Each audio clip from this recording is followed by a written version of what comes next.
Hey guys, this is an update to my video on how to grow potatoes in rocky and hard soil.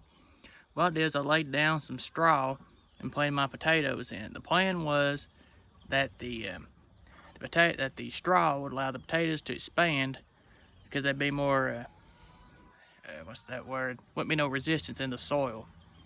That's what my uncle told me, and apparently that's what my great grandpa Kurt always did. And it seems to have worked. Pardon that noise, that's that chicken hollering over there.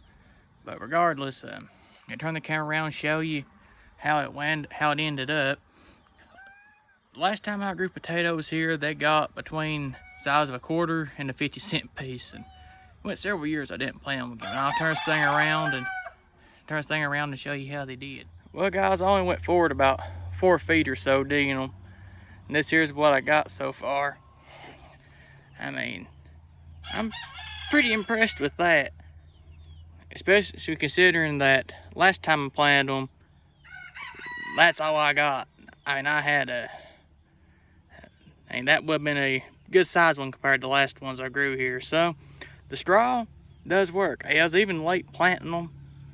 Didn't have the fertilizer I wanted, and it still worked out. So, if you got hard, rocky soil, put you some straw down, plant your potatoes. It should work out good.